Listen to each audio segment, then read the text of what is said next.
dar início aqui a mais esta aula no nosso curso de licenciatura em matemática. Hoje falando a respeito de progressões, ou como muitos eu encontro por aí, sequências. Não vamos perder tempo, vamos logo diretamente ao nosso assunto. Para falar de progressões, vamos logo para a sua definição, onde eu falei para vocês, esse nome progressões ou sequência, eles se confundem. O que seria uma progressão, uma sequência numérica? No caso, eu tenho dois tipos de sequência. Uma que pode ser finita, onde eu tenho N termos, indicado por A1, A2, A3, AN, e posso ter uma sequência infinita, onde ela é indicada por A1, A2, A3, até um AN, às vezes aquele continua depois do AN. Logo, nós temos dois tipos de sequências. Uma que pode ser finita, ou aquela que pode ser infinita. Finita, você consegue determinar a quantidade de termos. Já a infinita, não. Como exemplo, a sequência das estações do ano, ela é finita. Pois nós temos o quê? Verão, outono, inverno e primavera. Ou seja, você tem um último elemento. Não precisamente a gente precisa dizer que é a primavera. Pode ser qualquer um desses. Portanto, ela é bem definida. A sequência dos números primos, ela é infinita. Ela começa com 2, 3, 5, 7, 11, 13 e aí vai. Lembrando que em alguns casos, alguns estudiosos chegam até a dizer que a sequência dos números primos ela é finita, mas em tese a gente considera como sendo, tá? E há expressões de como determinar números primos. Tá? Bom, determinação de uma sequência numérica. Para determinar a sequência de números naturais ímpares, podemos utilizar a seguinte lei de formação.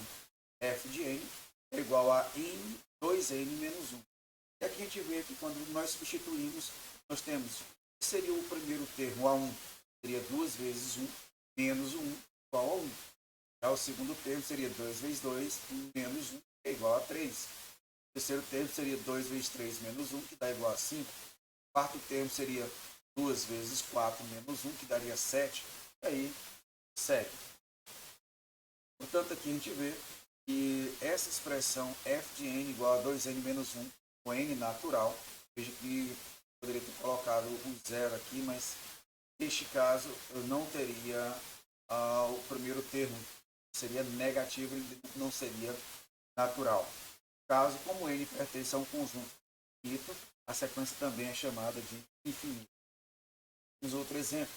Considerando a sequência 7, 14, 21, 28 e 35, verificamos que é possível estabelecer uma relação entre o valor de cada termo e sua posição na sequência. Isso é sempre possível? Não, mas neste caso sim, pois se eu pego 7, 7 nada mais é do que 7 vezes 1.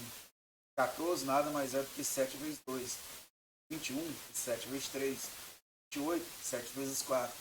35, 7 vezes 5. E a gente vê que o termo é associado à sua posição. Neste caso, nós podemos dizer que uma lei que estabelece essa relação é AN igual a 7 vezes N, onde N é um dos números que pertence a 1, 2, 3, 4, 5.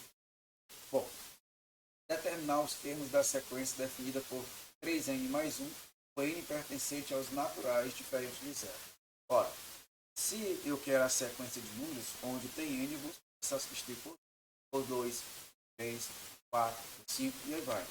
Portanto, se o n for igual a 1, tem 3 vezes 1 mais 1, que é igual a 4. Se o n for 2, 3 vezes 2 mais 1, que dá 7, igual a 3. 3 vezes 3 mais 1, que dá 10. O 4, 3 vezes 4 mais 1, que dá 13. E aí segue. Observe que de um termo para o outro está aumentando sempre 3 unidades.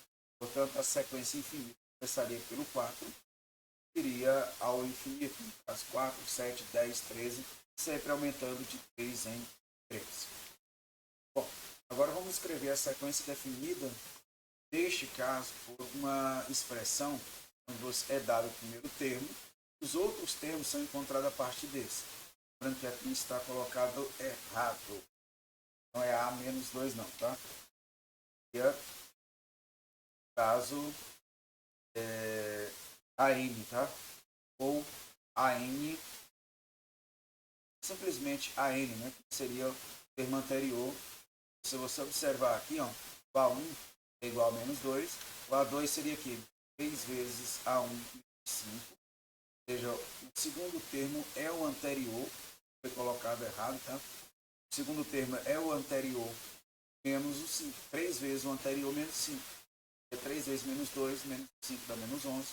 Eu quero o A3, ou o terceiro termo. É 3 vezes o termo anterior, que é menos 11, menos o 5. 3 vezes menos 11 dá menos 3, o 5, 38. O quarto termo seria 3 vezes o anterior, que é menos 38, menos 5. Você vai encontrar menos 119. E ele segue a sua sequência. Seria menos 2, menos 11, menos 38, menos 119, aí vai. Bom, mais um exemplo. Dada a sequência 0, 6, 12, 18, 24, 30, segue, terminar o termo geral. Para observar, sempre cada termo aqui, ele é um termo, seria 6 vezes o termo menos o anterior. Ou, no caso, se eu quero 0, 0 nada mais é do que 6 vezes 0. Ou 6 vezes 1 menos 1. Se eu quero o segundo termo, seria 6 vezes 1. Ou melhor, 6 vezes 2 menos 1. Se eu quero o terceiro termo, é 6 vezes 3 menos 1. Então, se eu quero um termo geral, sempre você vai pegar a posição menos 1 multiplicado por 6. Neste caso, a expressão geral seria dada por AN igual a 6 vezes N menos 1, onde o N é um número natural diferente de 0. Não foi colocado, você pode colocar um asteriscozinho aí. Tá? Bom, nós poderíamos começar agora a parte de progressão aritmética. Lembrando que uma progressão aritmética nada mais é do que uma sequência, tá? Portanto, uma progressão aritmética, uma PA, é uma sequência numérica de cada termo a partir do segundo é obtido somando-se ao anterior uma constante R chamada razão da PA. Quanto à classificação das PAs, nós podemos ter 3 tipos. A primeira é a crescente, neste caso, quando a razão é maior que 0. Por exemplo, você tem 2, 5 meios, 6, 7 meios. Você vai observar que de um termo para o outro, sempre está acrescido a razão de um meio. Como um meio é maior que 0, a PA ela é crescente. Se você pega 2 mais 1 meio, dá 5 meios. 5 meios mais meio dá 3. 3 mais 1 meio, 7 meio. 7 meio mais 1 meio dá 4. E aí segue. Bom, nossa PA também ela pode ser decrescente. Nesse caso, a razão ela é menor que 0. Exemplo, 2, 12, 18, menos 8. Observe que sempre de um termo para outro está sendo subtraído 20 unidades. Se você tem 2 menos 20, 12. 12 menos 20, 8. Menos 8 menos 20 dá menos 28. Aí segue. Por último, nós temos que a PA ela pode ser constante. Nesse caso, a razão ela é nula ou igual a 0. Por exemplo, menos 5, menos 5, menos 5, menos 5. Então, sempre de um termo para outro, a razão está sendo igual a 0. Okay?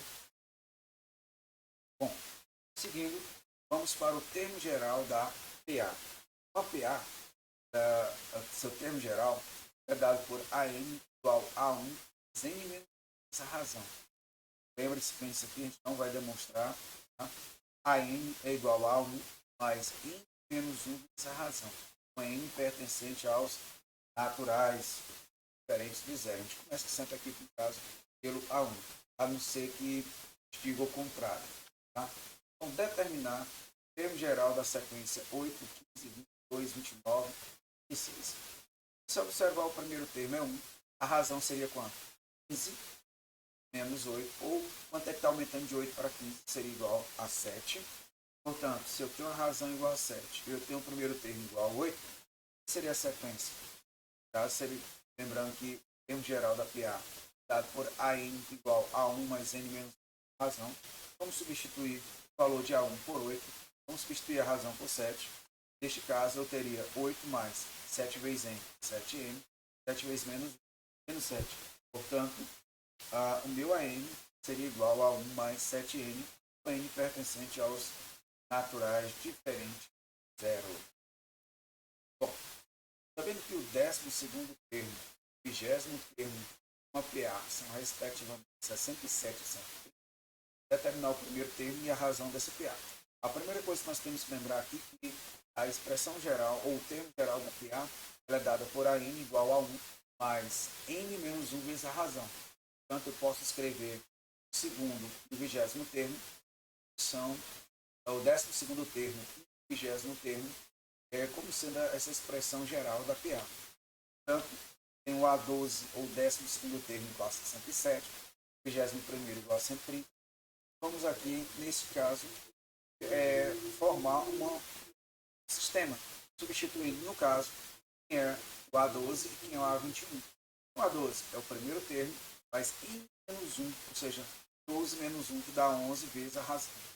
Seria o 21º, é A1 mais 20R. Certo que quando eu vou desenvolver o termo geral, neste caso, sempre aqui fica uma unidade a menos do termo. Portanto, é A1 mais 11R, A1 mais 20R. O primeiro igual a 27, o segundo igual a 130. Bom, para resolver esse sistema, eu posso isolar o A1 na primeira equação, ficaria 67 menos 11R. Substituir na segunda equação. Neste caso, ficaria o quê? A1, 67 menos 11R, somado com 20R, igual a 130. Se você toma 20R menos 11R dá 9, vou passar o 67 para o segundo membro, dando 130 menos 67. Ou seja, tem 9R igual a 130 67, ou seja, 9R igual a 63. O valor de R é 63 por 9, que é igual a 7. Bom, se o raio se a razão é igual a 7, se eu substituir aqui onde eu tinha A1 igual a 67 menos 11R, você vai ter 67 menos 77, cujo resultado é igual a menos 10. Mais um exemplo. Dados 3 termos consecutivos de uma PA, AP, AQ e AS, escrever AQ em função de AP e AS. Se são 3 termos consecutivos, nós temos que a razão do primeiro para o segundo é R. O segundo para o terceiro também é R. Ou seja, o R ele pode ser escrito como sendo AQ menos AP. E a razão aqui da segunda parte seria AS menos AQ. Como as razões são iguais, posso afirmar que AQ menos AP é igual a S menos AQ. Ora, aqui está colocado errado, é AQ embaixo, P, o Q embaixo, P também. Neste caso, eu vou passar o menos AQ para o primeiro membro, vou passar o menos AP para o segundo membro, dando AQ mais AQ, dá 2AQ, eu teria AS mais AP. O 2 está multiplicando, vai dividindo, nós encontramos que AQ é dado por AP mais AS dividido por 2. Ou seja, dados 3 termos consecutivos de uma PA, o termo do meio é a média aritmética dos outros dois. Em algumas situações, você vai encontrar em livros, eles colocam isto como uma propriedade, tá ok? Mas aí, como propriedade, como exemplo, é algo fatídico e válido. O termo do meio é a média aritmética dos outros dois. Ok? Vamos para mais um exemplo. Bom, determinar o valor de x para que a sequência seja uma PA e escrever seus termos. Olha, já acabou de ver que quando eu tenho 3 termos consecutivos, o termo do meio é igual à média aritmética dos outros dois. Que é o que a gente vai escrever aqui. Nós temos o primeiro, segundo e terceiro termo. Portanto, o segundo termo, termo do meio, é a média aritmética dos outros dois. Eu ficaria o quê? Que o termo do meio, x ao quadrado menos 1, é igual à soma de A1, que é 2x menos 7, com A3, que é x ao quadrado mais 8x mais 16. Vou fazer aqui uma regrazinha simples, ficando 2 vezes x ao quadrado menos 1, dá 2x ao quadrado menos 2. Eu vou multiplicar esse termo aqui, esse numerador, pelo denominador aqui 1. Ou seja, você tem x ao quadrado, 8x com 2x dá 10x, menos 7 com 16 dá 9. Vou passar todos os termos para o primeiro membro. Neste caso, eu vou ter 2x ao quadrado menos x ao quadrado, dá x ao quadrado. Você tem 10x em primeiro membro, menos 10x. Você tem menos 2, o 9 também vem para o primeiro membro. Então, menos 9 com menos 2 dá menos 11 igual a zero. Tem uma equação de segundo grau. Nós vamos resolver essa equação de segundo grau. Primeira coisa, sabemos que x nada mais é do que menos b, mais ou menos a raiz de delta sobre 2a. Delta é b ao quadrado menos 4ac. Substituímos. Você tem menos o valor de b, que é menos 10, fica mais 10. Mais ou menos a raiz quadrada de delta. Mas quem é o delta? B ao quadrado, ou seja, menos 10 ao quadrado. Menos 4 vezes o valor que multiplica x ao quadrado, que é 1. Multiplica o termo independente de x, que é menos 11. Portanto, você tem 10, mais ou menos, raiz quadrada de menos 10 ao quadrado, que é 100. Menos 4 vezes 1 vezes 11, que dá mais 44. Portanto, você tem aqui 10, mais ou menos 144 sobre 2. Você tira a raiz de 144, dá 12.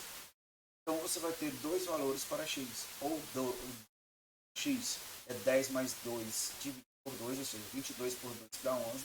Ou o valor de x é 10 menos 12, que dá menos 2 dividido por 2, que dá menos 1. Portanto, você tem duas situações. A primeira sequência aqui, substituindo o valor de x na sequência para x igual a 11, nós vamos ter o quê? 2 vezes 11, 22 menos 7 dá 15. Você tem 11 ao quadrado, 121 menos 1 dá 120. E por último, você tem 11 ao quadrado, mais 8 vezes 11, mais 16, 121, mais 88, mais 16, que dá 225. Agora, o x todo menos 1, você tem 2 vezes menos 1 dá menos 2 dá 9, ou menos 7 dá 9. Menos 1 ao quadrado é menos 1 dá 0. Você tem menos 1 ao quadrado, mais 8 vezes menos 1. Menos 1 ao quadrado é 1. Menos 8 mais 16, que você vai encontrar. Ó. O último exemplo que nós vamos tratar aqui, melhor, vamos fazer a seguinte coisa. Já temos quase mais de 17 minutos de aula. Nós vamos parar por aqui. Na próxima aula a gente continua a resolução deste exemplo, já fala sobre a soma de progressões aritméticas. Okay? Então até a nossa próxima aula.